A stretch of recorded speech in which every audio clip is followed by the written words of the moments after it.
Recording stopped.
Recording in progress.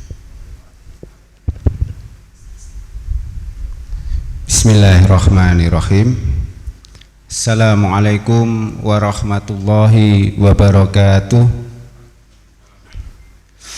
Innal hamdalillahi na'maduhu wa nasta'inuhu wa nastaghfiruhu wa na'udzu billahi min sururi anfusina wa min sayyiati a'malina. Man yahdihillahu fala mudhillalah wa man yudlil fala hadiyalah.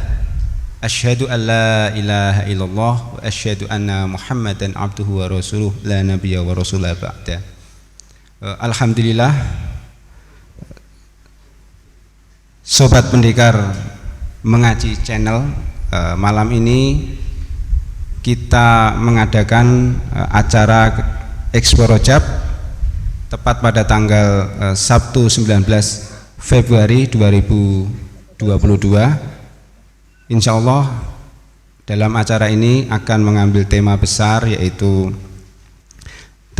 rusaknya peradaban kapitalisme dan bangkitnya peradaban Islam. Di sini saya akan membacakan susunan acara untuk kegiatan acara Expo Rajab 1443 Hijriah sebagai berikut. Yang pertama, pembukaan. Yang kedua, pemaparan materi atau diskusi. Kemudian yang ketiga adalah kesimpulan. Yang keempat, doa. Kemudian yang kelima adalah penutup. Di sini acara akan dipandu oleh Ustadz Handoko dengan membawa dua pemateri besar yaitu insya Allah akan menyampaikan materi-materi yang sangat luar biasa. Langsung saja acara saya serahkan kepada Ustadz Handoko. Waktu dan tempat saya serahkan, monggo.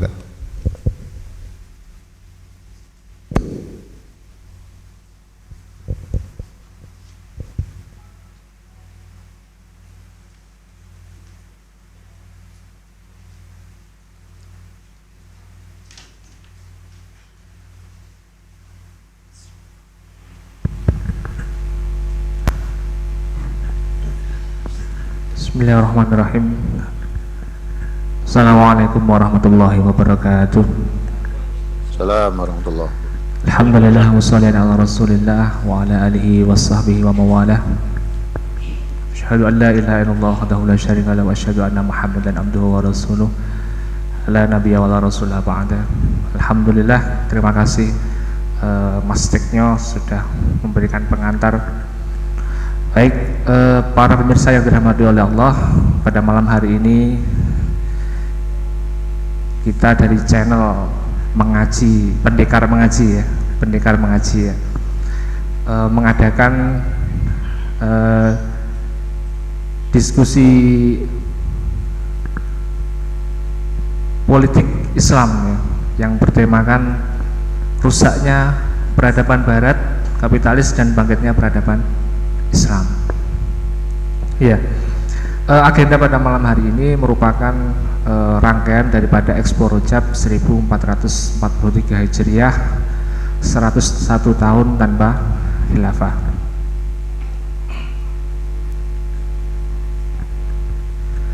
Dan acara pada malam hari ini bisa disaksikan secara live di channel Pendekar Mengaji ya, channel YouTube Pendekar Mengaji, silakan disaksikan secara seksama.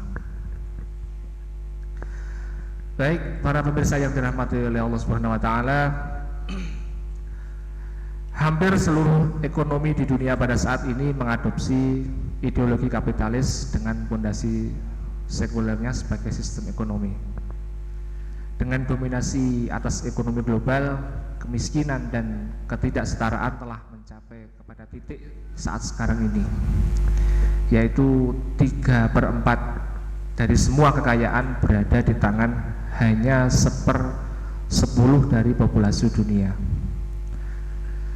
Lembaga riset Oxfam dalam laporan riset bertajuk The Inequality Virus, Bringing Together a World Torn Apart by Coronavirus Through a Fair, Just and Sustainable Economy, mencatat kekayaan 1000 miliuner dunia sempat turun dari 9.150 miliar dolar AS pada Februari 2020 ke 6.432 miliar dolar AS pada Maret 2020. Akan tetapi hanya dalam waktu 9 bulan atau per November 2020, kekayaan miliuner sudah kembali ke level 9.139 miliar dolar AS.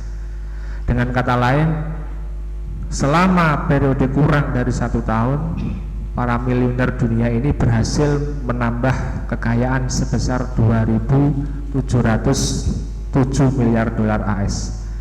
Hal itu terjadi saat ekonomi dan bisnis lesu karena dilanda pandemi COVID-19.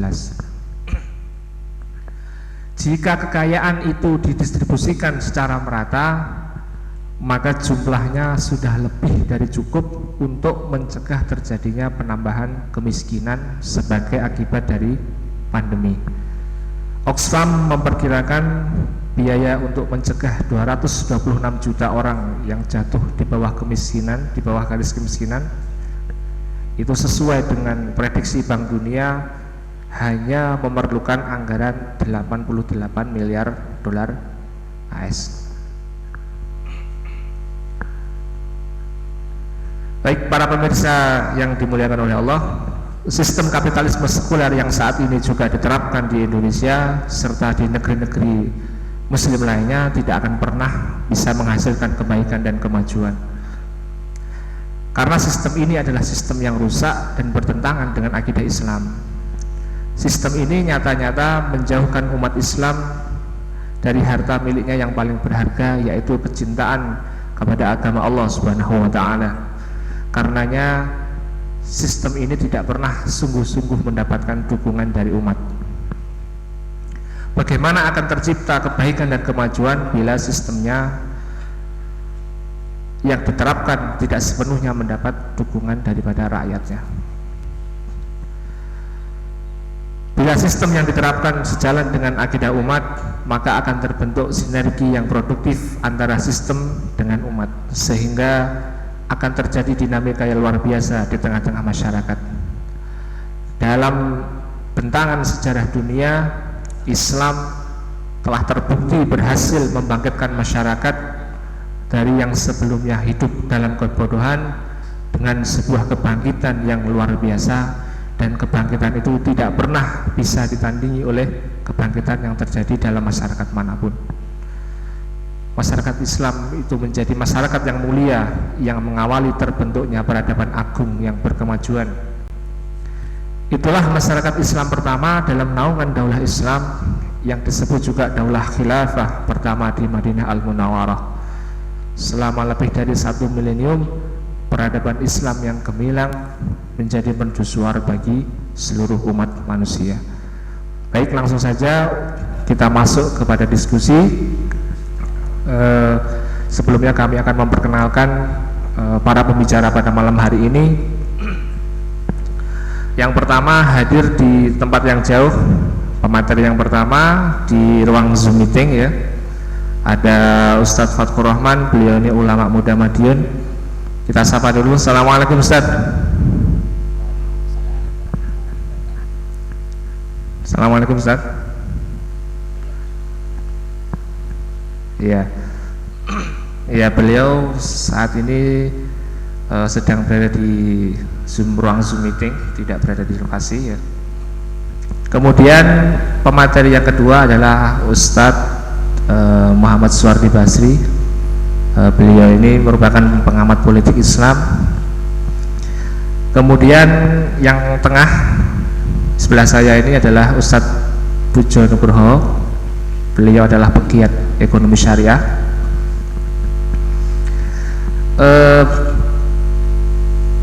Para pemirsa yang dimuliakan oleh Allah, langsung saja pada malam hari ini kita mulai diskusinya.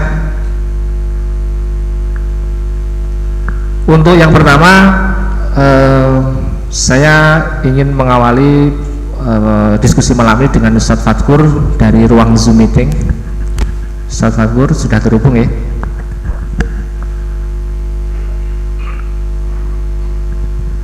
Iya. Ya, Ustadz Fatkur, alhamdulillah. Ya, Ustadz, sistem kapitalisme itu dengan pondasi sekulernya ini kan adalah sistem yang rusak dan bertentangan dengan akidah Islam, bertentangan dengan akidah umat. Sebenarnya bagaimana dan dari mana asal usul sekularisme ini, Ustaz?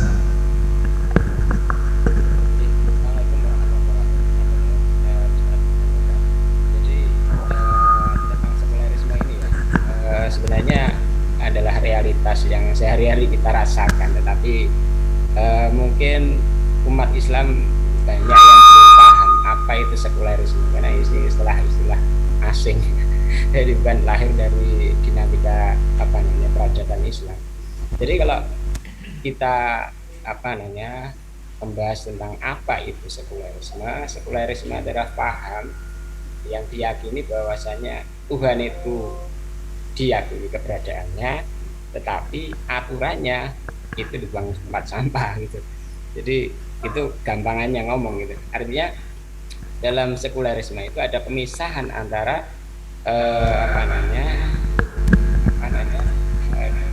ajaran agama dengan realitas kehidupan. Ajaran agama hanya di kotak dalam ranah privat, dalam ranah ketakwaan individu, di mana kemudian masalah pengaturan masyarakat itu diserahkan kepada kemampuan otak manusia untuk mengaturnya sendiri.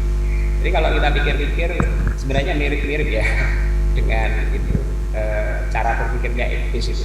Iblis itu kalau ditanya apakah dia tidak beriman, dia sangat beriman, dia berkomunikasi dengan Allah Subhanahu Wa Taala, tetapi dia menolak untuk menjalankan perintah dari Allah Subhanahu Wa Taala. Itu secara prinsip. Jadi secara hakikatnya itu sejak awal memang sekularisme itu bertentangan dengan akidah Islam. Kemudian yang perlu kita pahami bahwasanya sekularisme itu mengandung empat pilar yang mutlak diyakini oleh orang-orang sekuler. Jadi yang pertama mereka mengagung-agungkan kebebasan berakidah. Artinya apa? Mereka menuntut bahwasanya manusia harusnya dibebaskan untuk milih agama apapun, kemudian keluar masuk ya sesuka-sukanya. Nah, ini kan bertentangan dengan Islam ya, yang mana Islam itu masih awal mungkin tidak ada paksaan masuk Islam, tapi ketika sudah masuk Islam kemudian dia keluar, ya, mereka dianggap sebagai melakukan tindakan kriminal dalam kacamata Islam. Ya. Jadi itu yang pertama. Biasanya sekulerisme itu sangat mengagungkan kebebasan berkeyakinan. Kemudian yang kedua, bahwasanya sekulerisme itu mengagungkan kebebasan untuk berpendapat. Jadi orang sekuler itu bebas saja ngomong, mereka tidak mau untuk dikekang oleh teks-teks yang qat'i, teks-teks yang pasti yang berasal dari Allah Subhanahu wa taala. Ya mereka mengkritisi saja semuanya, bahkan sampai tindakan mengolok-olok, melecehkan, mereka anggap itu sebagai kebebasan berpendapat. Ya, jadi walaupun sebenarnya mereka itu ya nggak konsisten ya. Ketika mereka dikritik tokohnya ya mereka ngamuk juga. Tapi ketika mereka menghina agama, menghina nabi, mereka katakan itu adalah ekspresi dari kebebasan berpendapat. Kemudian yang kedua, yang ketiga, jadi mereka itu juga mengagung-agungkan kebebasan milih. Jadi dengan keyakinan mereka, manusia itu harus dibebaskan untuk memiliki apapun yang dia mampu untuk miliki, terlepas itu halal atau haram. Ya tidak perlu persetujuan agama, tidak perlu persetujuan ajaran agama. Jadi mereka bebas saja. Itu yang pertama. Yang kedua juga mereka sangat mengagung-agungkan kebebasan individu itu memiliki segala sesuatu. Jadi tidak ada yang namanya kepemilikan kolektif masyarakat. Semuanya kalau bisa dibikin kepemilikan privat. Jadi contoh-contoh misalnya jalan itu sebenarnya secara hakikinya adalah kepemilikan umum ya, tetapi dengan rekayasa sistem kad dan transaksi sekarang itu orang itu bisa memiliki jalan ya, pembangunan jalan-jalan tol. Nah, itu mereka berhak untuk mendapatkan income dari kepemilikan mereka atas saham jalan tol yang dikelola. Ini kan bentuk kalau di dalam Islam ya sama sekali bukan Islam. Kemudian yang berikutnya keempat itu adalah dari kebebasan berperilaku yang keempat. Jadi orang-orang sekuler itu sangat mengagungkan untuk bebas berperilaku apapun itu harus ditolerir. Jika misalnya orang berperilaku melakukan LGBT, kemudian minum-minuman keras, selagi itu tidak mengganggu komunitas lain, masyarakat lain, ya mereka harus dihormati. Nah, karena kalau kita amati sekarang ya yang terakhir kita bisa lihat dalam berita-berita orang yang membuang sesajen, itu yang dibully malah yang buang sesajen. Tidak pernah mengkritisi bagaimana sesajen itu dalam sudut pandang Islam. Jadi itu yang bisa saya sampaikan, hakikat apa itu sekulerisme. Ini memang bertentangan ya, dengan ajaran Islam. Jadi kalau boleh saya mengatakan kalau dalam Islam ada rukun iman, ada rukun Islam ya rukun imannya orang sekuler itu yang empat pilar. Jadi kalau mau jadi orang sekuler apa itu harus mengakui kebebasan hal itu, Mas Hendra.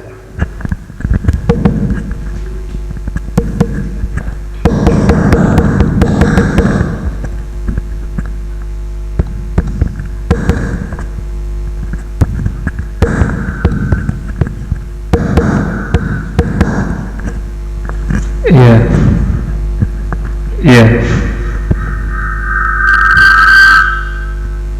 iya. Terima kasih.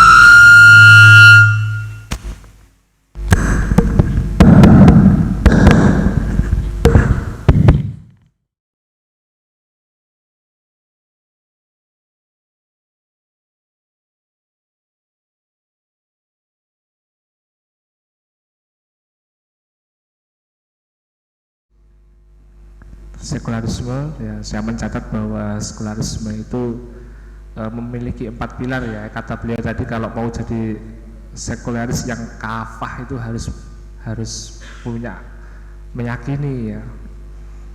Jadi kalau meyakini pilar-pilar sekularisme, ada pilar kebebasan beragama, kebebasan berpendapat, kemudian kebebasan hak pilih, dan kebebasan berperilaku. Nah, Saudaraku, ya, saya juga ingin bertanya kemudian apa dampaknya, ya, bagi umat, ya, apa konsekuensinya bagi umat apabila umat itu mengikuti paham sekularisme ini, Ustaz? Ya.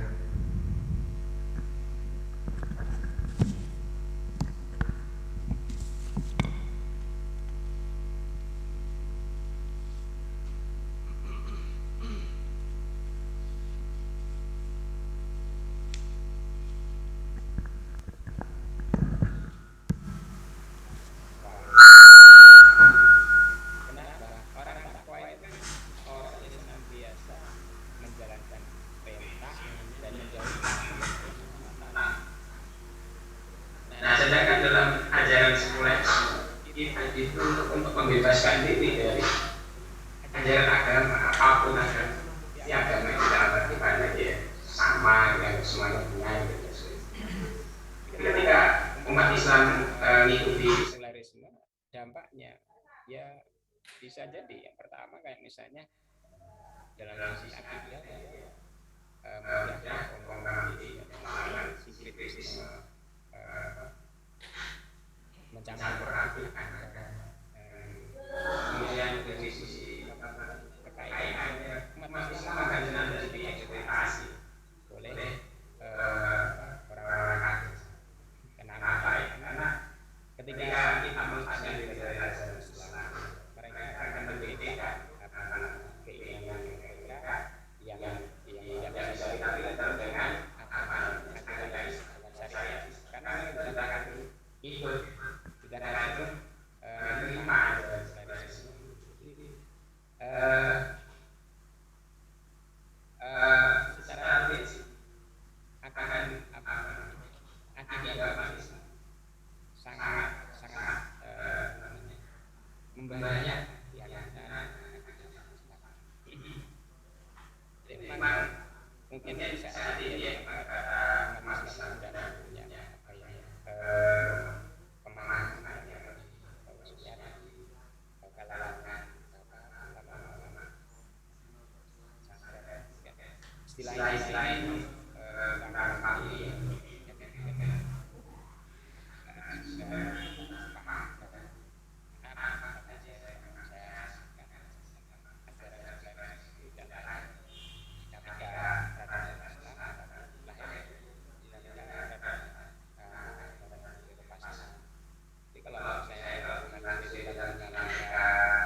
Ya,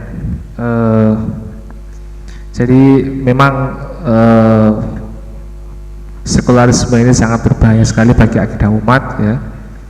Bagaimana daya rusaknya itu sangat berbahaya bagi umat Islam. Kemudian terakhirnya Ustaz, pertanyaan terakhirnya, lalu apa Ustaz yang harus kita lakukan dan bagaimana seharusnya sikap kita terhadap paham sekularisme ini? Bagaimana ya? Apa yang harus kita lakukan dan bagaimana sikap kita sebagai umat Islam? Jadi ketika kita memahami kerusakan sekularisme, yang pertama kali adalah memahamkan umat ya tentang hakikat apa itu sekularisme. Kemudian juga menjelaskan kontradiksinya dengan ajaran Islam atau akidah Islam. Ketika umat Islam itu sudah paham apa itu sekularisme, kemudian pertentangan dengan Islam, insya Allah akan tergerak sendiri umat Islam untuk memilih jalan yang lurus, jalan yang menuju kebangkitan yang sahih, yaitu jalan di mana Rasulullah SAW dulu pernah memulai membangkitkan masyarakat jahiliyah dengan satu asas dibangunnya peradaban, yaitu kesaksian bahwasanya tidak ada Tuhan selain Allah dan bahwasanya Muhammad Rasulullah SAW adalah utusan dari Allah SWT. Yang mana dengan landasan syahadat ini kemudian umat bangkit untuk menjalankan ketaatan kepada Allah SWT, bergerak dan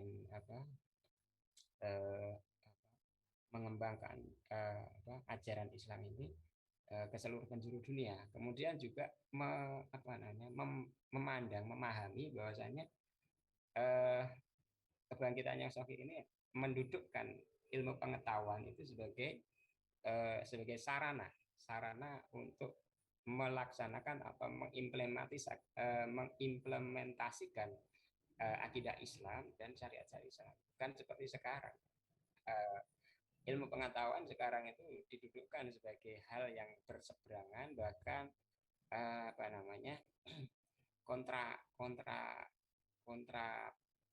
kontradiksi dengan ajaran agama. Ini memang tabiat asli ya dalam ajaran agama di luar Islam. Kenapa saya katakan seperti itu? Karena fakta membuktikan bahwasanya ketika dunia barat dulu itu mengimplementasikan ajaran Nasrani, itu justru umat di sana, di barat sana, mengalami kemunduran, kejumutan berpikir, dan orang-orang Eropa mengalami kemandakan. Jadi peradabannya beku, kemudian tidak berkembang dan kontradiktif dengan ilmu pengetahuan pada waktu itu. Contoh saja ya, misalnya dalam dogma-dogma ajaran gereja itu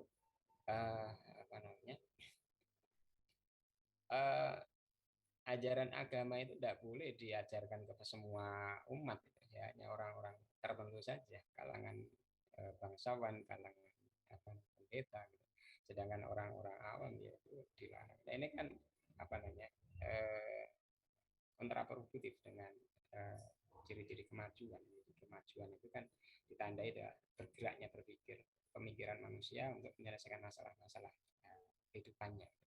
Jadi kalau misalnya akalnya sudah dibelenggu ya sudah masalah gitu. Gitu mudah-mudahan bisa ditangkap. Ya, jazakallahu khairan katsiran Ustaz Fathur.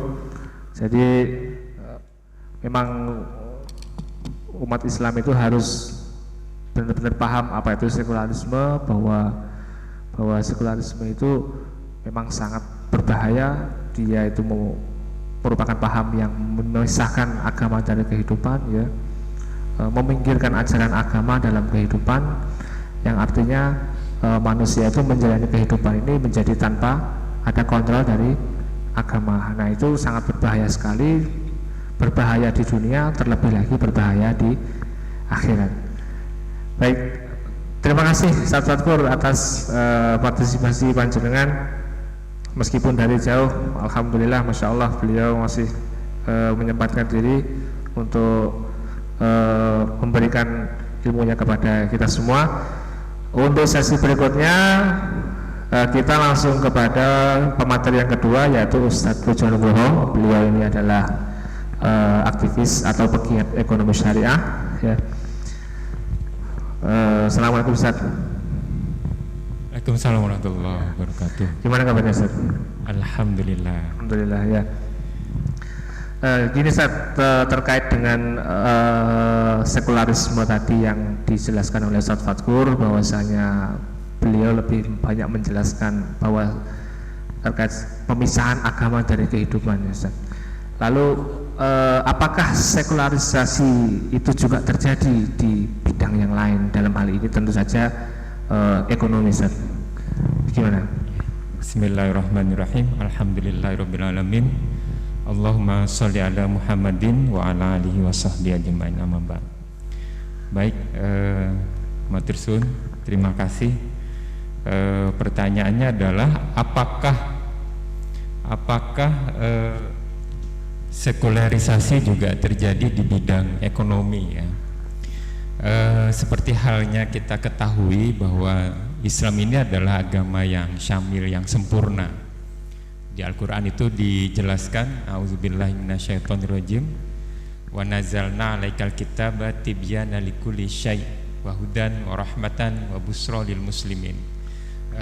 Telah kami turunkan Alkitab, yakni Al-Quran, yang menjelaskan segala sesuatu. Jadi tidak ada yang tidak dijelaskan oleh Islam itu sendiri. Dan kalau kita perhatikan juga, Nabi SAW itu juga mempraktikkan kegiatan ekonomi, ya.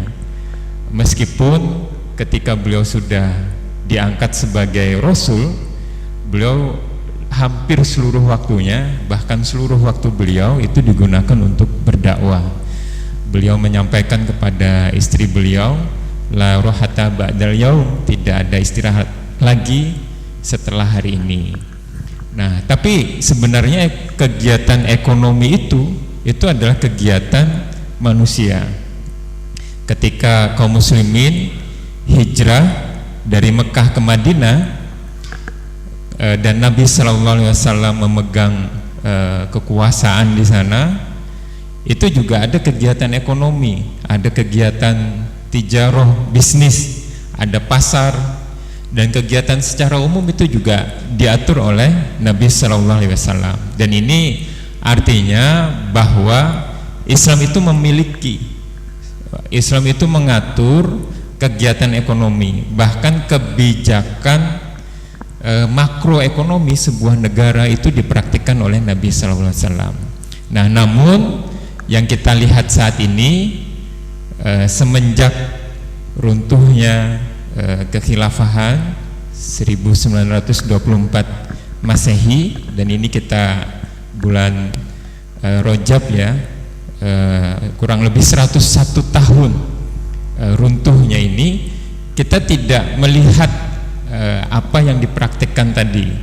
Dan negeri-negeri kaum muslimin saat ini menjadi negeri jarahan karena pemaksaan kapitalisme secara global. Dan kita lihat sendiri juga di Indonesia itu juga terjadi praktik kapitalisme di dalam negeri kita sendiri. Nah, jadi kalau kita perhatikan bahwa banyak sekali aturan-aturan terkait dengan kegiatan perniagaan, bahkan ekonomi secara makro itu tidak diterapkan oleh kaum muslimin saat ini. Dan ini membuktikan bahwa memang sekularisasi telah terjadi di bidang ekonomi. Oke, ya. Lantas bagaimana sekularisasi di bidang ekonomi itu terjadi saat ini? Ya, baik. Nah, mungkin ini juga saya mencoba menguatkan apa yang dijawab oleh Ustadz Fatkur tadi, ya. Kalau kita kembali ke sejarah sekularisasi itu terjadi, ini adalah pada masa kegelapan Eropa. Nah, sekularisasi ini muncul karena pada saat itu masyarakat dikuasai oleh dua pengatur besar, yakni kerajaan dan juga gereja. Nah, dan kita ketahui aturan-aturan dari mereka ini jauh dari fitrah dari segi ilmu pengetahuan. Misalnya pada saat itu beberapa individu masyarakat Eropa itu memiliki kemampuan secara mandiri terkait dengan ilmu pengetahuan. Misalnya Galileo, dia menemukan teleskop, kemudian dia berpendapat bahwa sebenarnya bukan geosentris, bukan bumi yang menjadi pusat tata surya, tapi heliosentris, matahari. Dan ini bertentangan dengan doktrin yang ada. Kemudian yang dilakukan adalah malah menghukum Galileo itu sendiri. Nah, jadi saat itu juga kerajaan menguasai kehidupan, bahkan di sektor ekonomi ini juga dikuasai oleh kerajaan. Nah, masyarakat ingin lepas dari dua penguasa ini. Muncullah pada saat itu ide kebebasan, atau yang kita kenal dengan huriyah, kebebasan, atau liberate, ya, kebebasan itu sendiri. Kebebasan ingin diatur secara mandiri. Nah, dan terpisah dengan aturan doktrin yang ada maupun juga cengkraman kerajaan. Nah, huriyah ini juga ternyata di semuanya mereka ingin bebas memiliki, bebas berusaha, berbisnis, mengkonsumsi, distribusi, dan produksi dalam bidang apapun. Pasar itu dibebaskan, atau di dalam pilar kapitalisme itu kita kenal dengan laissez-faire, ya, pasar bebas, semuanya diserahkan pada mekanisme pasar. Nah, inilah sekularisme terjadi. Kemudian, tetapi sebuah masyarakat itu tidak mungkin tidak ada yang mengatur atau mengeluarkan regulasi. Regulator ini harus ada, tapi mereka tidak ingin regulatornya ini adalah kerajaan. Lalu mereka ingin menentukan sendiri siapa governmentnya. Kemudian mereka memilih sendiri orang-orang yang duduk di government untuk mengeluarkan kebijakan regulasi sesuai kehendak dia. Nah, pemilihan ini yang kemudian dikenal dengan demokrasi. Tetapi masyarakat seperti ini ternyata sangat dipengaruhi oleh kegiatan ekonomi sendiri. Ternyata kembali lagi, apakah itu politik dan lain-lain, itu kembali kepada pemilik modal. Nah, pemilik modal inilah yang kemudian kita dengar dengan kapital, ya. Kapital ini modal. Sistem ini kemudian disebut dengan kapitalisme. Jadi kalau kita lihat dari penamaannya, kenapa yang dipilih itu adalah kapitalisme? Karena memang bagian ekonomi memiliki peran yang sangat besar ketika sekularisme ini mulai muncul. Nah, dan ini berbeda sekali dengan di zaman keemasan Islam, zaman Rasulullah dan selanjutnya, dan kita prihatin dengan kondisi umat Islam saat ini. Oke, ya. Sebelum membahas lebih jauh tentang kapitalisme, Ustaz, ya, saya ingin tertarik untuk mengetahui bagaimana sih kondisi umat Islam dahulu itu ketika masa Daulah Khilafah masih ada, sebelum kita masuk ke pembahasan kapitalisme. Baik, ini menarik, ya. Suatu kali Barack Obama itu di Universitas Al-Azhar Mesir, dia pernah berpidato di sana dan dia mengakui bahwa peradaban ini dibangun atas fondasi yang kalian buat. Kalian di sini adalah kaum muslimin, meskipun identik itu juga dengan Arab. Nah, ini menjadikan memantik pertanyaannya, lalu sebenarnya dulu bagaimana? Nah, pada masa kekhilafahan Turki Utsmani misalnya, kekhilafahan terakhir, ini juga dikenal sebagai negara adidaya.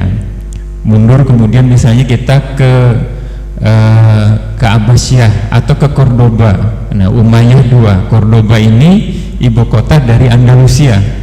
Di sana ada Alhambra, ya. Alhambra ini pusat pendidikan, pusat penelitian. Nah, ini disebutkan, ya, disebutkan di salah satu buku History of Arab karya Philip K. Hitti. Dia menyebutkan pada masa itu ya di Cordoba itu jalan-jalan sudah keras, jadi sudah keras, tidak becek, dan ada saluran drainasenya itu sudah ada, dan lampu-lampu itu menyinari jalan-jalan. Jadi kalau jalan malam itu sangat indah dan sangat aman. Pada masa yang sama di Paris itu kalau buka pintu melangkahkan kaki itu masuk dalam lumpur kakinya. Nah ini menurut Philip Kehiti, dan juga di sebuah literatur itu dijelaskan buku-buku yang ada di Cordoba itu jumlahnya sangat banyak sekali. Bahkan Eropa, London atau Paris sekalipun, untuk menyamai jumlah koleksi buku-buku yang ada di Cordoba itu membutuhkan beberapa abad.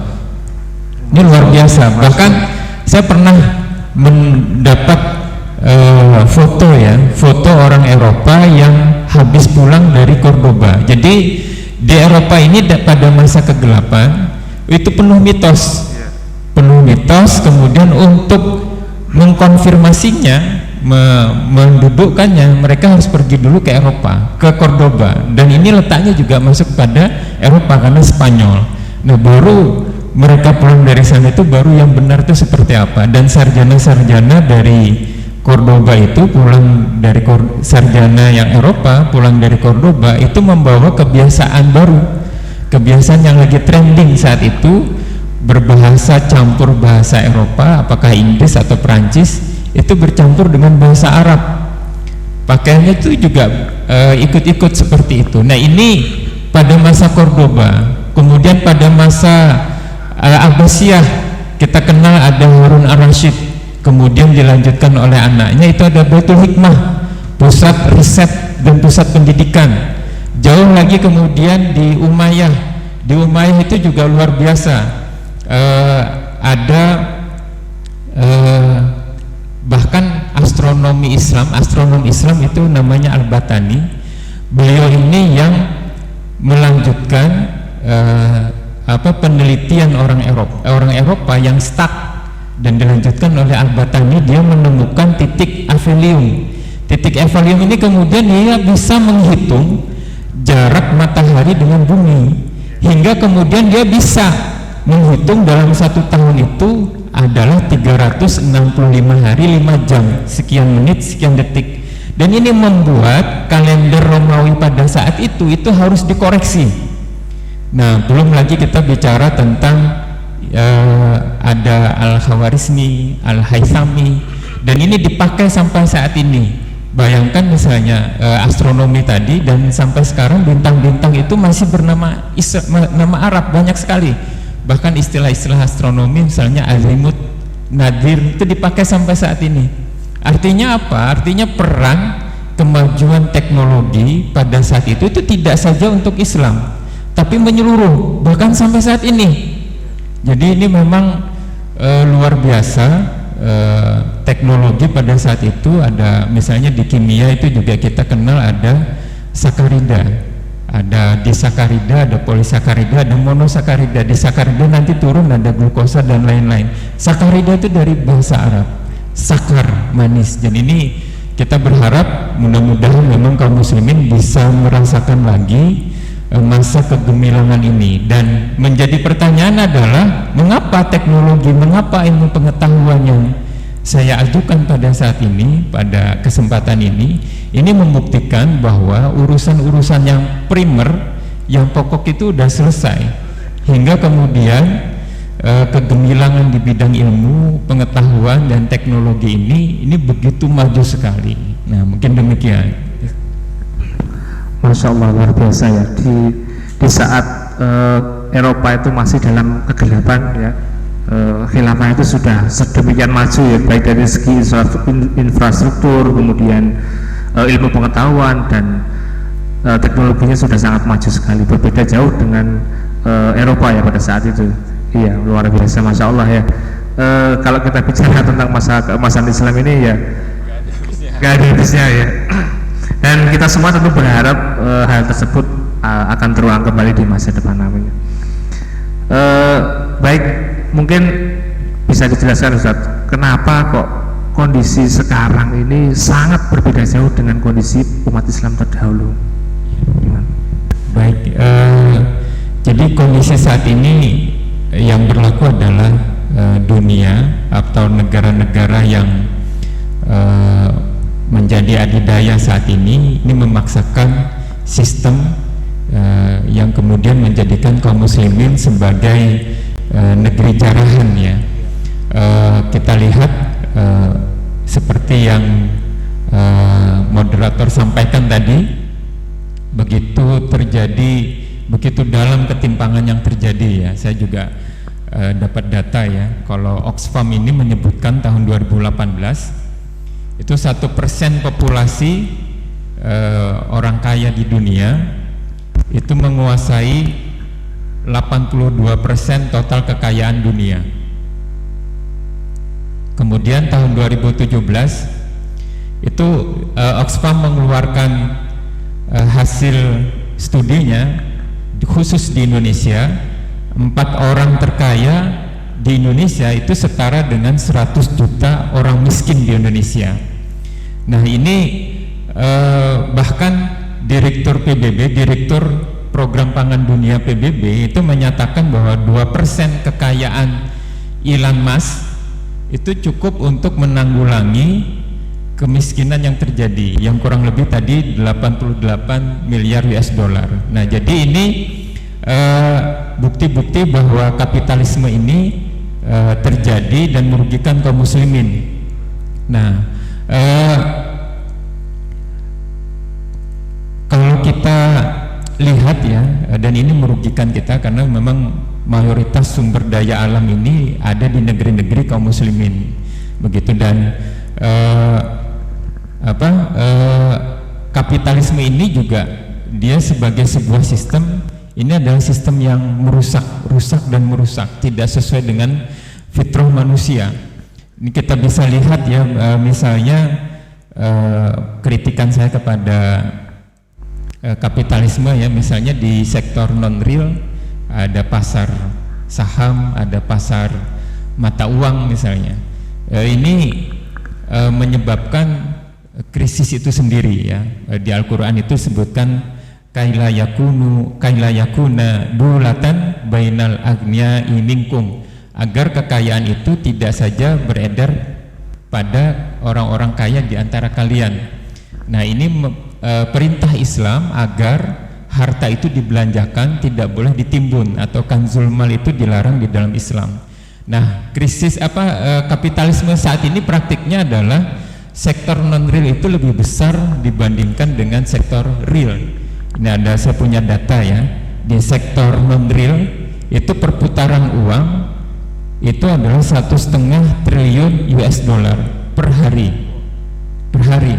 Sedangkan di sektor real itu 6 triliun per bulan. Nah artinya cukup 1 minggu ya, 1 minggu di sektor non real itu setara dengan sektor real. Nah ini menggelembung di sana. Nah padahal ini sudah dilarang di dalam Islam agar kekayaan itu tidak berputar di sana, di sektor non real.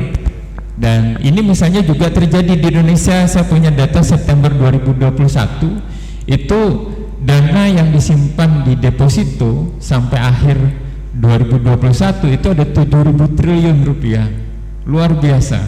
Nah inilah yang kemudian menyebabkan pernah terjadi krisis di Amerika yang kita kenal dengan Great Depression.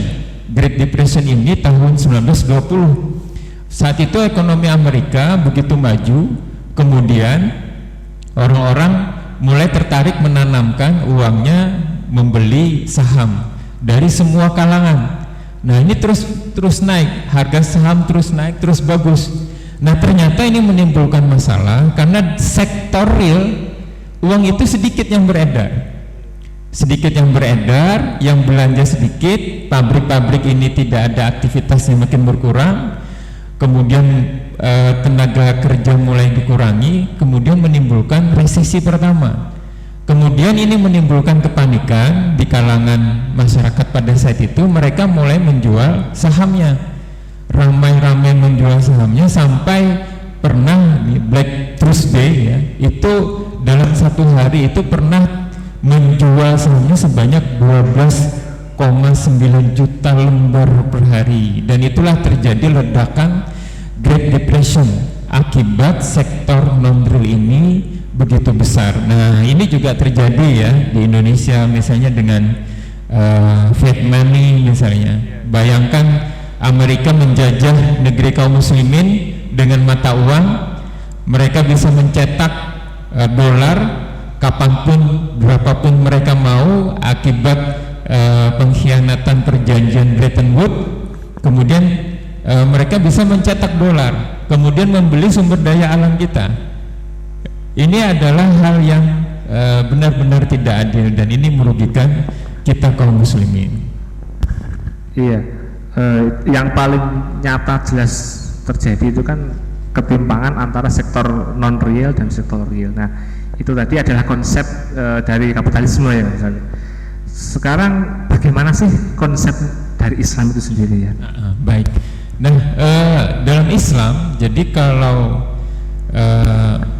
kita lihat misalnya salah satu kebebasan di kapitalisme itu adalah kebebasan kepemilikan. Individu boleh memiliki apapun dan negara dikurangi perannya bahkan diminimalisasi. Nah, ini kepemilikan ini menimbulkan masalah. Kita lihat tadi ada ketimpangan-ketimpangan. Bahkan kalau kita lihat saat ini yang terjadi di Indonesia misalnya, saat ini terjadi krisis minyak goreng. Minyak goreng kita harus ngantre. Padahal Indonesia itu sejak tahun 2006 itu adalah produsen nomor 1, bukan termasuk yang terbesar, bukan, tapi memang nomor 1 produsen CPO. Nah, tapi kenapa kok minyak goreng sulit didapatkan?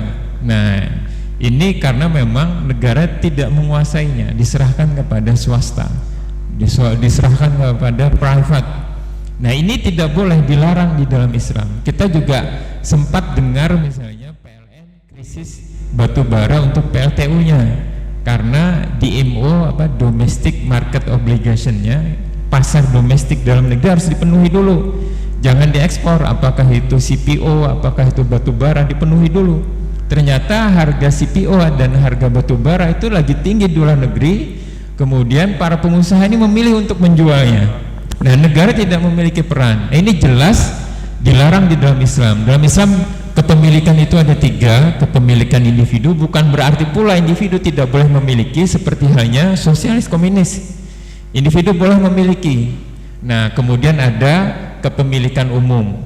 Nah, ini sumber daya alam dimiliki oleh masyarakat, oleh umum, dikelola oleh negara. Kemudian ada kepemilikan negara. Nah, ini kemudian menjaga kestabilan kehidupan ekonomi sebuah negara. Juga demikian halnya dengan rezim moneternya, krisis moneter misalnya, itu tidak terjadi di dalam Islam. Inflasi yang sangat parah itu juga tidak akan terjadi di dalam Islam karena mata uangnya menggunakan mata uang emas. Nah, saat ini kita lihat misalnya Amerika ini sedang melakukan penjajahan ekonomi khususnya mata uang mereka. Kita lihat misalnya, kita ingat kasus tahun 1998 Indonesia pernah mengalami krisis moneter yang kemudian menjadi krisis ekonomi, krisis politik dan seterusnya. Pada saat itu harga $1 adalah Rp2.500. Nah, tapi kemudian terjadi krisis moneter karena kelangkaan dolar, harga dolar naik menjadi Rp16.650, naik 8 kali lipat. Nah, bayangkan kalau saat itu punya hutang $1 yang sebenarnya Rp2.500 saja, tapi tiba-tiba bangun pagi terjadi krisis itu, naik 8 kali lipat. Dolarnya tidak naik, tapi rupiahnya naik. Saya punya teman ya, beliau konsultan, beliau cerita waktu itu ada perusahaan yang baru mendatangkan alat-alat mesin-mesin untuk bikin wafer. Nah, wafer, biskuit wafer, dan itu adalah utangnya berupa dolar, langsung bangkrut. Dan itu banyak yang terjadi dan itulah yang terjadi. Nah, ini di dalam Islam tidak diizinkan hal ini karena juga sektor non real, dia riba, ada maisir, ada judi di sana.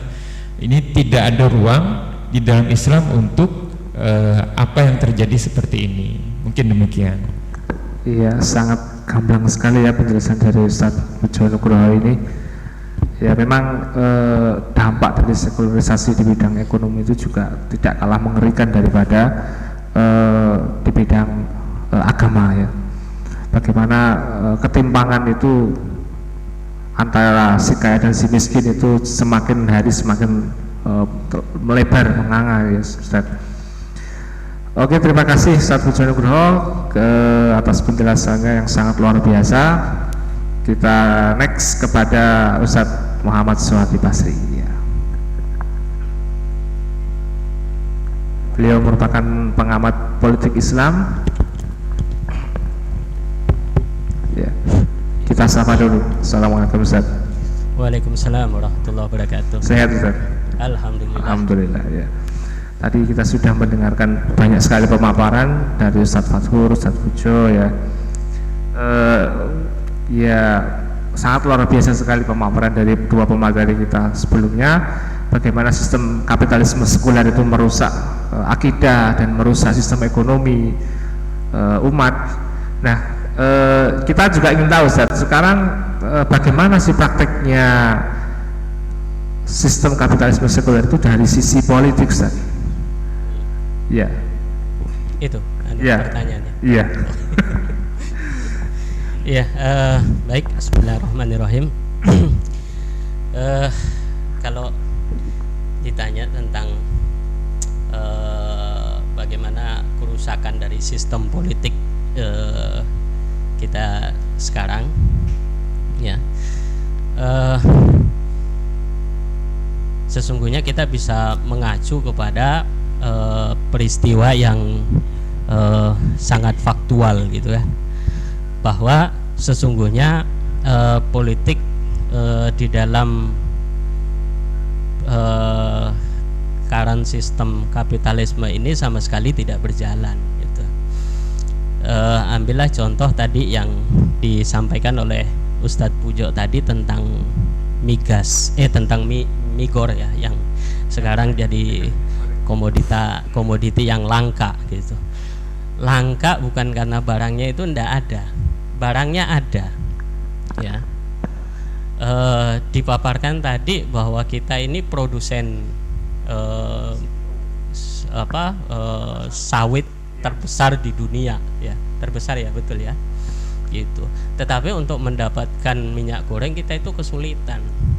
Artinya bahwa aspek pemenuhan atau riayah su'unil ummah ya, yang berjalan antara penguasa dengan rakyat itu tidak faktual di lapangan gitu. Kenapa? Tadi juga sudah sempat dijelaskan oleh Ustadz Pujo bahwa ini kembali kepada soal siapa sebetulnya yang ingin disenangkan itu di dalam perspektif politik kita gitu ya. Gitu. Karena kita tahu bahwa di dalam sistem demokrasi itu kan dia maunya bahwa semua rakyat itu senang ya. Tapi pada faktanya tidak mungkin semua itu disenangkan. Kalau tidak semua itu disenangkan, maka siapa dari yang banyak itu kemudian bisa dikerucutkan jadi sedikit gitu. Ya kan? Tadi ketemu dengan yang disampaikan oleh Ustadz Pujo tadi bahwa memang kepentingan kapitalis itulah yang kemudian lebih banyak diakomodir, lebih banyak dipenuhi ya. Sementara pada saat yang sama bahwa kredo sistem demokrasi itu adalah pemerintahan dari rakyat, oleh rakyat, dan untuk rakyat, itu praktis itu hal yang tidak terjadi di lapangan gitu ya. Contohnya hari ini kita bisa melihat bahwa minyak goreng itu kemudian menjadi langka, itu satu. Nah, jadi kalau kita bicara tentang politik itu sebetulnya kita tidak bisa lepaskan itu kan dari dua ya. Yang pertama itu current system ya, kemudian yang kedua itu tentang current ideologinya. Nah, sekarang itu politik itu dia dikendalikan oleh satu sistem yang disebut dengan sistem kapitalisme, ya kan? Gitu. Jadi meskipun mungkin kita tidak setuju dengan hal ini, tapi faktanya di lapangan itu cetawelo-elo itu begitu, ya, itu.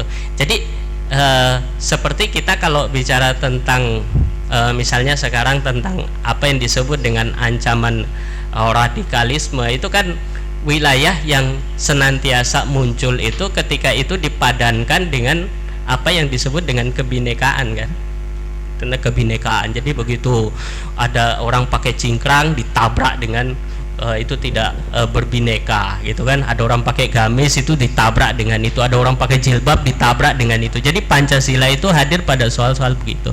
Tetapi dalam konteks bagaimana pengaturan seperti tadi yang disebutkan oleh sistem pengaturan ekonominya, itu Pancasila itu sama sekali nggak dibawa-bawa, gitu ya.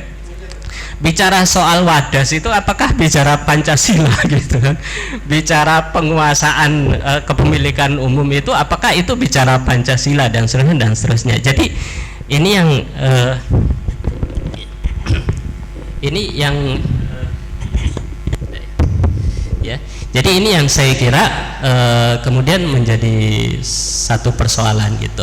Nah, jadi tadi saya sebutkan bahwa paradigma kita itu, paradigma politik kita itu mengacu kepada paradigma kapitalis.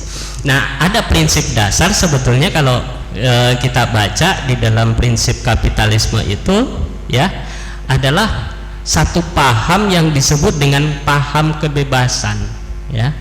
Nah, apa artinya paham kebebasan? Jadi paham kebebasan itu adalah setiap orang berhak untuk melakukan sesuatu untuk pemenuhan, ya, hasrat, ya, sensual, ya, secara instan, tanpa kemudian memikirkan apa efek, apa dampak, apa implikasinya itu untuk jangka panjang, gitu, ya.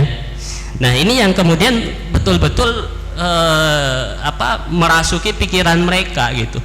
Jadi mereka tidak peduli apa akibat, apa dampak yang akan muncul manakala mereka itu melakukan sesuatu, ya kan?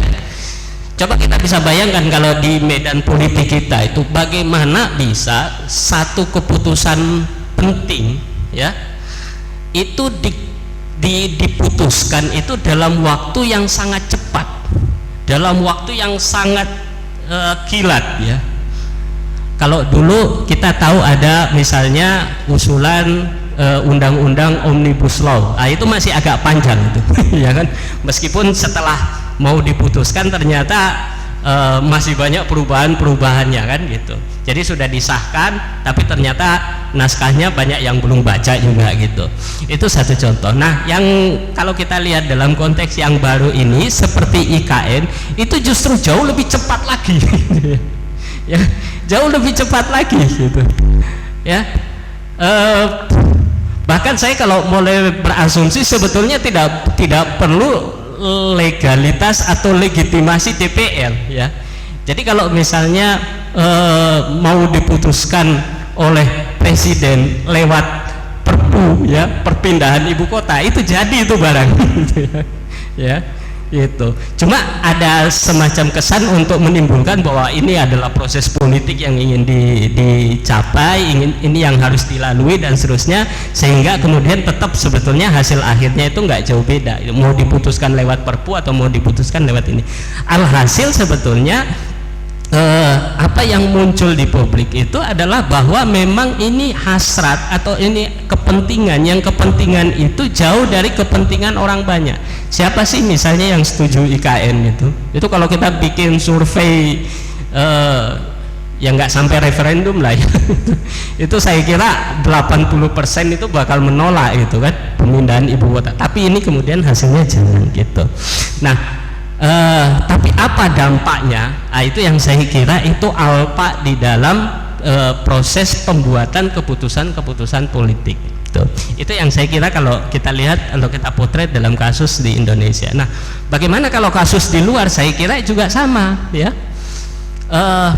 bahwa segala keputusan yang diambil itu orang nggak mikir apa akibatnya. Saya kasih contoh saja, misalnya, ya. Ini kan kalau kita di Indonesia ini kan masih saja berdebat tentang soal vaksin ya. Masih berdebat soal vaksin, tapi menurut saya jangan kata soal vaksin, soal yang semua kalangan sepakat pun juga mereka tidak bersepakat juga gitu. Ya, apa misalnya kan pro dan kontra tentang apakah ini konspirasi atau tidak konspirasi itu terjadi, tetapi semua sepakat tentang wajibnya pakai masker, kan begitu ya. Nah, ini kata kita berjarak aja, jadi saya buka ya. Ya kan, jadi semua orang itu sepakat bahwa masker itu untuk mencegah penyebaran COVID gitu. Tetapi ini hari saya kira banyak juga orang, meskipun kita sudah sepakat, yang tidak menggunakan masker gitu. Ya kan. Nah, apalagi kalau di negara barat. Nah, di negara barat itu prinsip liberalisme ya, itu menyebutkan atau menyatakan bahwa kebebasan individu itu yang asasi gitu, itu yang pokok gitu ya. Dan negara dalam hal ini hadir itu untuk apa? Untuk menjamin kebebasan individu tadi. Makanya kalau kita lihat di barat itu banyak orang tidak mau disuruh pakai masker. Kenapa? Karena prinsip mereka, ngapain negara itu kemudian mengatur-ngatur apa yang saya tutupi gitu kan. Ngapain negara-negara menyuruh saya itu untuk kemudian pakai masker gitu. Wong ini tubuh-tubuhnya saya, mulut-mulutnya saya, sakit ya sakit saya, dan seterusnya. Akibatnya kita bisa lihat bahwa di era pandemi ini ternyata di masyarakat barat, khususnya di Amerika, korban akibat COVID, korban akibat pandemi ini itu angkanya itu sangat luar biasa. Padahal kita tahu bahwa negara Amerika itu sangat terkenal dengan apa yang disebut dengan ketinggian dalam tanda petik berpikir gitu. Masyarakatnya rasional. Tapi coba bisa kita bayangkan bahwa dalam perkara yang simpel kayak begini ya, kemudian kita bisa mencatat bahwa mereka korbannya itu sangat luar biasa sekali itu akibat prinsip liberalisme tadi itu ya. Dalam konteks kita juga sama, demokrasi kita itu juga bukan demokrasi yang tidak memakan korban. Iya kan gitu ya. Makanya kadang kita itu justru sangat aneh kalau kemudian ada orang menyebut bahwa Islam itu akan menyebabkan korban. Loh, korbannya di mana sih? Ya, korbannya berapa banyak sih ya, dibandingkan misalnya contoh kasus saja seperti kita lihat pemilu kemarin saja berapa banyak kan KPPU-nya yang kemudian menjadi korban dari demokrasi substansi demokrasi prosedural yang sedemikian berat itu gitu ya. Jadi saya kira ini ya.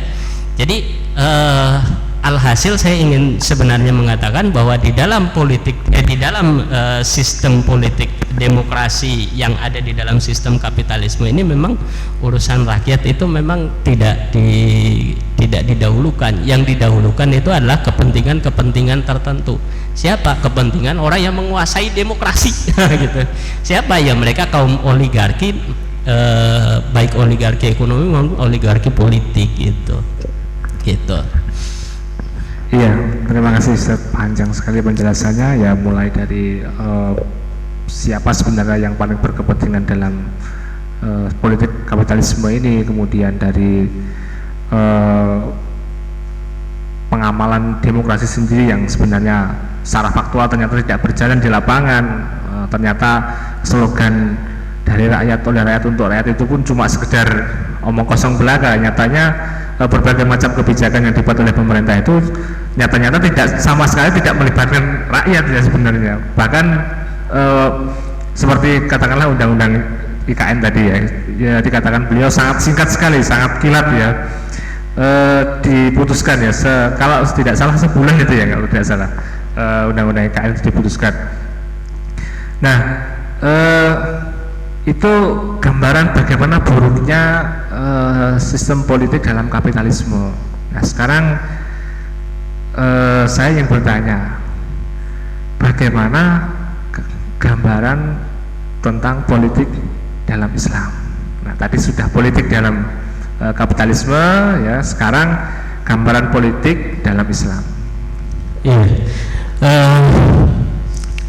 Kalau tadi kita sebut bahwa politik dalam perspektif Barat itu sama sekali tidak berjalan ya, karena yang ada itu adalah bagaimana kemudian mengurus kepentingan segelintir orang sebetulnya. Nah, kalau di dalam Islam politik itu ya seperti misalnya yang diungkapkan oleh Profesor Waskol Ahji ya di dalam kitabnya yang sangat terkenal itu, yaitu Mu'jam Lughatul Fuqaha ya. Beliau sampaikan bahwa politik itu adalah riayah su'unil ummah ya, ad-dakhil wal kharij wifqa syariah al-islamiyah gitu ya. Jadi yang disebut dengan politik itu adalah pengaturan urusan umat baik di dalam negeri maupun luar negeri ya, sesuai dengan ketentuan syariah Islam gitu ya. Jadi ini definisi atau ini takrif politik gitu ya. Makanya kalau kita bicara dalam kerangka politik itu sebetulnya mengacu kepada subjek, yaitu apa? Yaitu antara rakyat dengan penguasanya gitu ya, antara yang mengurus dengan yang diurus gitu. Nah, makna seperti ini itu yang kemudian kita bilang selaras atau sesuai dengan hadis ya Nabi SAW yang diriwayatkan oleh Imam Muslim dari Abu Hurairah ya. Rasulullah SAW bersabda, kanat banu Israel tasusuhumul anbiya ya, kullama halaka nabiyyuh wa khalafahu nabiyya ya, wa innahu la nabiyya ba'di wa satakunu khulafau fatakthur ya. Jadi dulu ya Bani Israel itu diatur, diurus urusannya oleh para nabi ya. Jadi manakala nabi satu itu wafat, dia akan digantikan oleh nabi yang lain. Wa innahu la nabiyya ba'di ya. Sesungguhnya tidak akan ada lagi nabi setelah aku, gitu kata nabi ya. Kemudian di akhirnya dikatakan bahwa akan ada khalifah yang banyak. Jadi ini yang kemudian bisa kita pahami ya. Imam An-Nawawi di dalam Sahih Muslim Sarah Imam Nawawi itu kemudian menjelaskan makna tasusumul anbiya itu apa. Beliau katakan bahwa yang disebut dengan pengaturan tasusumul anbiya, pengaturan urusan nabi itu adalah seperti pemimpin yang mengurusi rakyatnya, atau seperti wali yang kemudian mengurus urusan rakyatnya itu ya.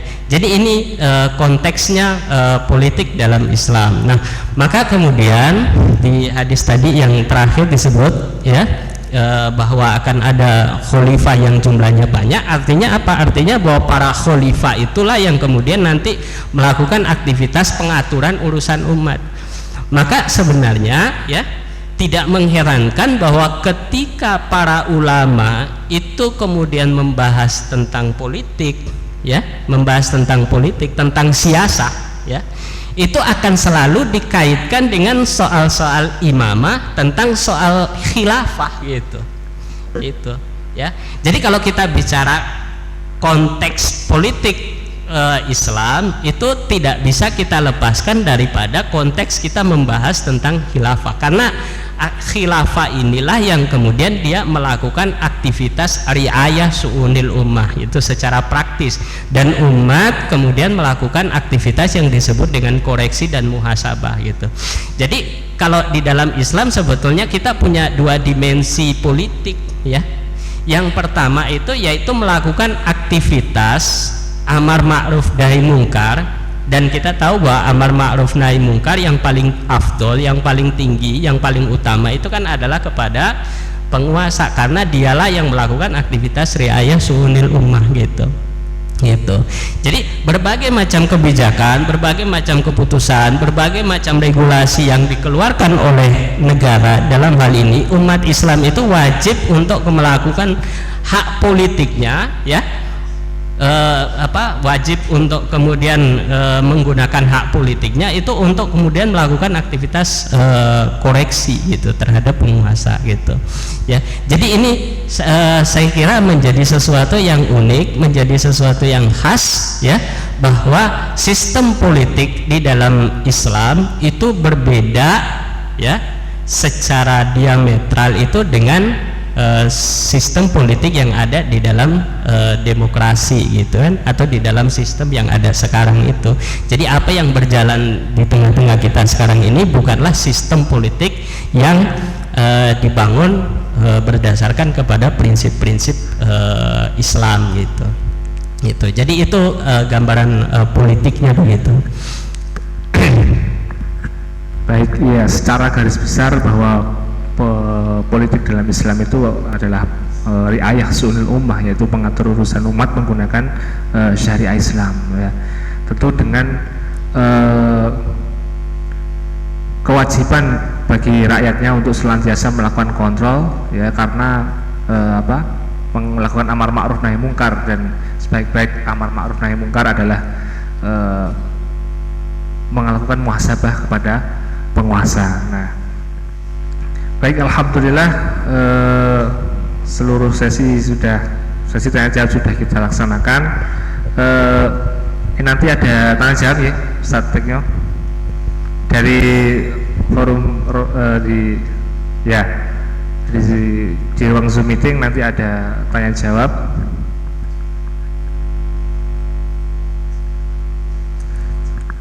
Mungkin kita menunggu beberapa saat.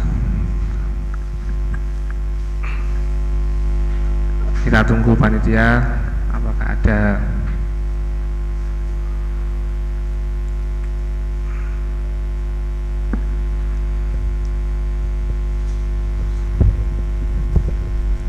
Ya, ini pertanyaan untuk Ustadz Pujo Nugroho ya, sebagai pakar ekonomi syariah ya.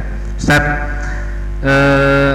soal kemiskinan di negeri Islam yang diderita pada saat ini ya, kemiskinan yang diderita oleh rakyat di negeri-negeri Islam ini bagaimana Ustadz menyelesaikannya?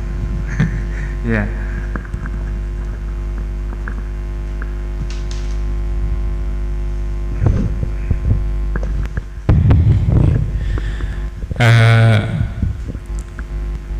Memang ini juga saya pernah ya membaca waktu penyelenggaraan organisasi OKI di Malaysia, ada hasil penelitian di sana. Tingkat kemiskinan yang terjadi di negeri-negeri Islam, banyak problem konflik, perang, kemudian di sisi yang lain itu juga penguasa-penguasanya hidup dengan kemewahan misalnya. Nah, kalau menurut kapitalisme bahwa problem ekonomi itu adalah kelangkaan ya, tadi sempat disinggung oleh Al-Mukarram Ustaz Suwardi, kelangkaan atau scarcity ya, kelangkaan. Kemudian kapitalisme ini terus produce to produce, terus memproduksi barang, jasa dan lain-lain. Tapi kalau menurut Islam sebenarnya problem ekonomi itu sebenarnya adalah bukan pada kelangkaan. Kita lihat misalnya rumah-rumah itu ada, bangunan rumah itu ada, tapi yang tidak punya rumah itu juga ada. Artinya memang rumah itu tidak kurang, tapi ada yang tidak memiliki, tapi ada yang punya bahkan sampai 5 misalnya. Begitu juga dengan mobil. Minyak goreng itu ada, tapi hampir seluruh rakyat Indonesia saat ini itu kesulitan minyak goreng, ada juga harganya mahal. Jadi bukan pada faktor ketiadaan barang itu, tetapi distribusinya yang tidak merata. Kita lihat misalnya pendapatan per kapita Indonesia itu kalau di breakdown per kapita itu per kepala itu di breakdown per bulan itu hampir 5 juta rupiah, itu tahun 2020 insya Allah ya. Jadi dalam satu keluarga misalnya kalau kita ada 4 anggota keluarga, kepala keluarga, istri, ada 2 orang anak misalnya, kalau masing-masing 5 juta itu per bulan mereka dapat 20 juta. Tapi faktanya UMP yang baru kemarin ribut itu kurang lebih hanya 4 juta sekian. itu untuk menanggung satu keluarga. Lalu di mana 4 juta 3 anggota keluarga yang lain? Ada di mana itu? Nah, inilah dia dikuasai oleh para kapital Indonesia. Nah, di dalam Islam kaum muslimin itu bersyarikat di dalam 3 hal, ya, ada air, ada padang gembalaan, dan juga api. Ini menjadi kepemilikan umum, dikelola oleh negara dan sebesar-besarnya untuk kemakmuran rakyat. Nah, ini memang sangat bertolak belakang dengan kapitalisme. Karena itu sistem ini memang sistem yang merusak kapitalisme ini, dan adapun saya lihat acara ini dalam rangka untuk menghilangkan kesenjangan itu sendiri, menghindarkan kerusakan dengan cara kita menawarkan Islam sebagai solusi. Nih, cukup. Nih. Iya.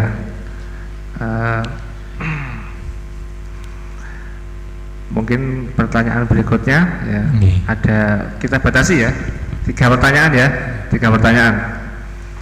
Baik, pertanyaan berikutnya masih untuk Ustadz Pujo Nugroho, ya. Ustadz sabar dulu ya, nanti jenengan 1 pertanyaan tapi panjang nanti jelasannya. Iya, tenang saja.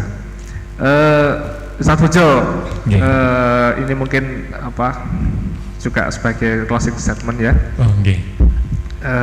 Melihat keagungan sistem Islam ya, yang dengan tadi jelaskan, kemudian juga dengan apa yang telah dicapai oleh umat Islam terdahulu, serta berbagai penderitaan umat Islam yang terjadi pada saat ini, rasanya kita itu ingin kembali kepada masa keemasan yang seperti dulu, di masa kekhilafahan, Ustaz. Dan pertanyaannya tentu ini bukan sesuatu yang mudah, karena faktanya umat Islam sekarang itu sangat beragam, heterogen. Nah, terus bagaimana bisa menyatukan dan menjadikan umat Islam sekarang ini yang terpecah menjadi berbagai beragam, kemudian bahkan bangsa dan negara ya, kemudian itu bisa disatukan menjadi satu kekuatan yang besar, itu gimana caranya? Ya, ini mudah-mudahan ya, dengan pemaparan bahwa sebenarnya umat Islam itu pernah berabad-abad, bahkan menjadi mercusuar dunia, bukan saja umat Islam. Nah, kita berharap ada keinginan di kalangan kaum muslimin, tidak saja romantika histori, tapi memang ini nyata, fakta menghadirkan kesejahteraan tidak saja umat Islam tapi seluruh dunia. Nah, pertanyaannya adalah bagaimana kita bisa menghimpun heterogen ini, kemajemukan ini menjadi satu kesatuan. Nah, kalau kita lihat ya, di dalam Al-Quran itu disebutkan, A'udzubillahi minasyaitonirrajim, di surah Al-Hujarat, yang mulia di sisi, inna akramakum indallahi atqakum, sesungguhnya yang mulia di sisi Allah itu adalah orang-orang yang bertakwa. Nah, ayat ini juga didahului dengan penjelasan yang sangat indah oleh Allah Subhanahu wa taala, ya ayuhan nas, hai manusia, hai seluruh manusia, kami menciptakan kalian dari satu pasang laki-laki dan perempuan, kemudian kami menjadikan kalian bersuku-suku dan berbangsa-bangsa. Artinya memang itu adalah sebuah fakta bahwa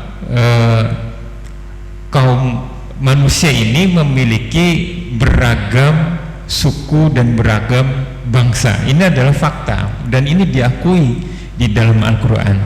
Nah, tetapi kalau dilihat dari penutup ayat ini, inna akramakum indallahi atqakum, memang semuanya memiliki kesempatan untuk menjadi orang yang paling bertakwa. Artinya bahwa keberagaman itu tidak menghalangi ketakwaan seseorang. Artinya memang keberagaman itu sebenarnya tidak menjadi persoalan jika tidak melihat dari perbedaan itu sendiri. Nah, memiliki kemampuan untuk bersatu sebenarnya. Kita lihat misalnya bangsa Eropa, mereka berbangsa-bangsa dan banyak juga bahasanya. Mereka membuat Uni Eropa. Nah, ini memungkinkan dan masih banyak lagi organisasi negara-negara yang sampai saat ini eksis. Nah, dan kalau kita lihat juga dari sejarah Islam dari Madinah, kemudian berpindah-pindah ya, ada Umayyah, Abbasiyah, kemudian sampai ke Turki, ada di negeri Syam itu juga kaum muslimin begitu sejahtera di sana. Itu berbagai macam bangsa dan semuanya bisa menyatukan. Dan dari sinilah kemudian kita lihat hanya Islamlah sebenarnya yang mampu menyatukan keragaman ini. Kita lihat saat ini dunia dipimpin oleh kapitalisme yang sejak zaman kita merasakan penjajahan di Indonesia, ada VOC. Ini adalah sebuah company, sebuah perusahaan yang di backup oleh sebuah negara, dalam hal ini Belanda, menjajah Indonesia. Nah, sampai saat ini pun perusahaan-perusahaan corporate asing menjajah Indonesia, yang kita kenal dengan sekarang istilahnya adalah korporatokrasi ya. Negara perusahaan dalam bentuk dilindungi oleh negara yang menjajah. Nah, ini merugikan, menguntungkan bagi penjajah tapi merugikan negeri kaum muslimin. Berbeda dengan futuhat di dalam Islam, negeri itu dibuka tetapi kemudian diriayah oleh negara agar kesejahteraan juga mereka bisa rasakan. Jadi sekali lagi, perbedaan, keragaman ini tidak menjadi halangan untuk kaum muslimin untuk bersatu. Wallahu a'lam bishawab. Iya, terima kasih Ustaz Nugroho. Bahwasanya keberagaman itu tidak menghalangi kita semua untuk bisa bersatu, bahwa hamba yang paling mulia di sisi Allah itu adalah hamba yang paling bertakwa. Jadi semuanya dinilai dari ketakwaannya, bukan dari bangsanya, bukan dari sukunya. Dan kita memiliki modal, yaitu akidah Islam yang insya Allah bisa menyatukan kita semua, terlepas dari seberapapun kita itu beragamnya ya kan Ustaz. Dengan akidah Islam itulah insya Allah kita semua bisa bersatu. Nah, kemudian saya ke Ustadz Suwadi Basri ya Ustaz. Panjenengan sudah menjelaskan panjang lebar tentang fakta kebobrokan praktek perpolitikan di negeri ini, di Indonesia. Juga sekilas tadi disinggung praktek perpolitikan di luar negeri yang juga sebenarnya tidak jauh berbeda pelaksanaannya di internasional maupun di nasional. Semuanya sama-sama semerawut dan sama-sama mau lebih mementingkan kepada pemilik modal, kepentingan pemilik modal ya. Jadi umat Islam saat ini terpuruk dalam segala lini, dari mulai akidahnya, kemudian terpuruk ekonominya, kemudian umat itu juga tidak memiliki kesadaran politik, sehingga mereka itu seperti mudah sekali untuk ditipu, dijajah dan sebagainya. Nah, lalu dengan kondisi yang sangat semerawut seperti ini, apa dan bagaimana yang seharusnya dilakukan oleh umat Islam saat ini, Ustaz? Monggo. Ya, pertama yang saya kira harus dilakukan itu adalah bagaimana ini yang saya sampaikan dari poin saya yang sebelumnya, bahwa ada hak politik yang kedua yang harus dimiliki oleh umat Islam di samping soal amar ma'ruf nahi mungkar, itu adalah bagaimana kemudian umat Islam itu membangun ya kesadaran di tengah-tengah umat tentang politik Islam gitu ya, dalam bentuk apa, semacam edukasi ya. Kenapa? Karena apa yang kemudian dikatakan oleh Allamah Syekh Taqiyuddin An-Nabhani misalnya di dalam muqaddimah kitab Nidhamul Iqtisadi, itu di sana disebutkan bahwa umat sekarang ini kan umat yang dia itu kosong gitu, secara intelektual itu kosong gitu. karena dia secara intelektual kosong, maka kemudian dia bisa diisi oleh apa saja gitu. Karena dia bisa diisi oleh apa saja, akhirnya purifikasi gagasan itu ndak ada. Ya kan? Jadi makanya kemudian kita bisa melihat ada umat muslim tapi dia mendukung kapitalis, ada muslim dia mendukung sosialis, mendukung komunis, ateis bahkan kan. Tetapi pada saat yang sama kita juga bisa melihat bahwa dia alergi terhadap Islam, ya, terhadap ide khilafah, gitu, terhadap jihad. Padahal itu semua ajaran Islam. Bahkan zikir pun juga dia takut gitu. Hasbunallah wa ni'mal wakil pun juga diartikan perang. Ini jangan-jangan sebentar lagi ini bulan Ramadan ini juga dianggap umat Islam sedang mengkonsolidasi untuk perang gitu. Karena kita tahu bahwa biasanya kalau bulan Ramadan itu khotib itu kan mesti bicara bahwa kita akan memasuki bulan Ramadan di mana bulan ini kita akan memerangi hawa nafsu. Itu ada kata perang gitu. Ya, gitu. Jadi ini yang radikal itu ya. dianggap radikal. Ya, sebelumnya masjid juga dianggap itu. Ya, padahal masjid itu benda gitu. Nah, jadi ini yang harus kemudian disadarkan. Kita tahu bahwa yang menolak itu kan mereka juga notabene-nya kan muslim gitu. Jadi ada semacam kekosongan intelektual. Nah, maka penting ya kemudian kita itu menjelaskan di tengah-tengah umat sedemikian sehingga ya dengan sakofa-sakofa Islam, sehingga umat itu dia memiliki satu cara pandang yang khas. Jadi kapitalisme itu harus betul-betul mampu dijangkau oleh kaum muslimin sehingga mereka menolak ide ya, menolak sistem maupun menolak ideologi yang tidak bersumber dari akidah mereka, yaitu akidah kapitalisme maupun akidah sosialisme gitu. Nah, ini harus dijelaskan ya gitu. Makanya ini proses yang kalau kita mau katakan itu pelan-pelan bertahap terus. Kenapa? Karena setiap perubahan politik yang terjadi itu sebetulnya mudah. Yang paling rumit itu adalah bagaimana kita melakukan satu perubahan secara kultural gitu ya. Perubahan politiknya terjadi, tapi kalau masyarakatnya tidak punya satu kesadaran yang sama, itu masalah juga. Khalifah dideklarasikan, khalifahnya sudah diangkat, sudah dibaiat, ya, tapi umatnya tidak punya kesadaran. Ini kan juga masalah gitu. Nah, makanya proses dakwah itulah yang kemudian harus terus-menerus dilakukan di tengah-tengah umat sedemikian sehingga kemudian umat itu yakin dan kemudian bersungguh-sungguh untuk mewujudkan current sistem dan current ideologi Islam. Contoh di dalamnya adalah sistem politik Islam gitu. Kenapa? Karena kewajiban politik itu sama seperti kewajiban yang lain. Jadi kita tidak boleh untuk kemudian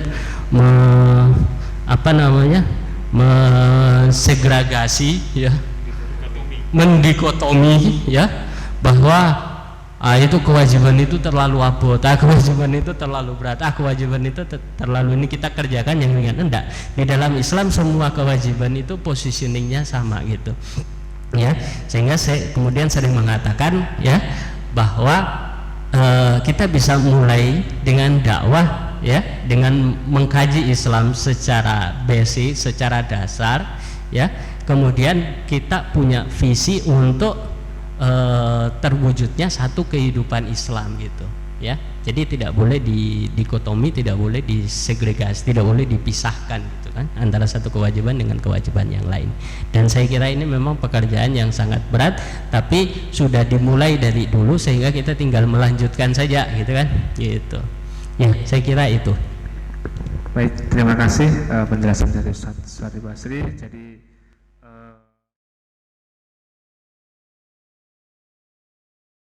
Jadi kekosongan intelektual ya, jadi mereka itu dengan sangat mudah dimasuki oleh berbagai macam paham-paham yang sebenarnya paham itu berasal dari luar Islam, pun mereka tidak sadar bahwa paham itu berasal dari bukan Islam ya kan Ustaz.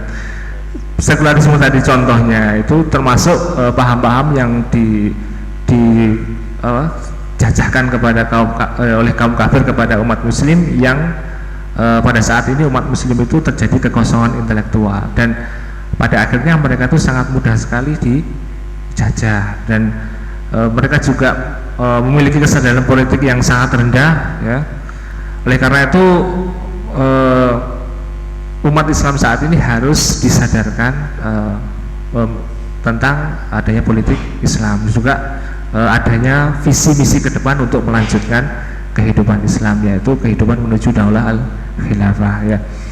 Baik, mungkin itu diskusi kita pada malam hari ini. Saya ingin mengucapkan terima kasih kepada Ustadz Fatkur yang masih di ruang Zoom, ya. Ustadz, jazakallah khair kasir Ustadz, masih setia bersama kami, ya.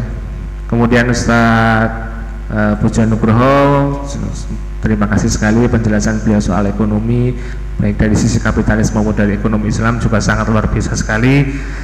Kemudian juga yang terakhir Ustadz Muhammad Suwati Basri selaku politik Islam, sangat luar biasa juga pencerahan dari beliau. Kita semua jadi banyak tambah pengetahuan, ya, bagaimana kondisi perpolitikan di Indonesia, bagaimana jalannya perpolitikan di Indonesia baik di skala nasional maupun internasional. Itu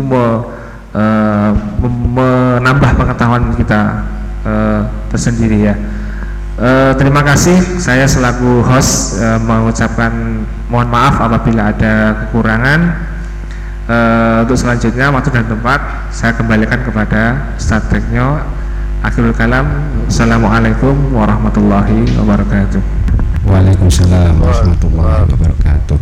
Alhamdulillah, acara satu persatu sudah berlangsung dengan khidmat dan sebagai khutbah, kapitalisme dan sekularisme itu tidak bisa memberikan kesejahteraan.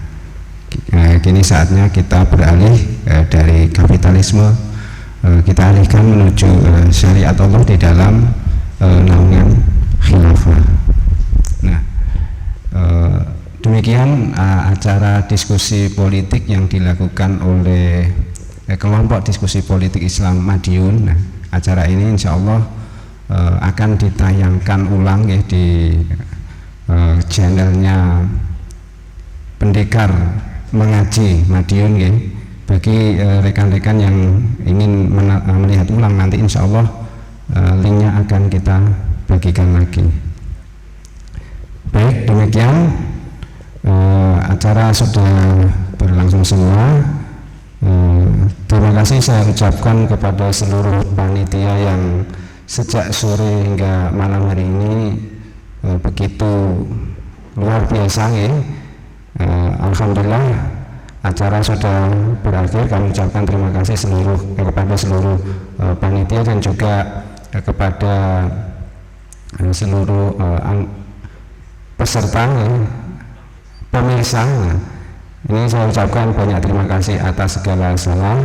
Kami sebagai pembawa acara mohon maaf. Kita tutup dengan doa kafaratul majelis. Astaghfirullahaladzim, astaghfirullahaladzim, astaghfirullahaladzim. Subhanakallahumma wa bihamdika asyhadu an la ilaha illa anta astaghfiruka wa atubu ilaik. Assalamualaikum warahmatullahi wabarakatuh. Assalamualaikum warahmatullahi wabarakatuh.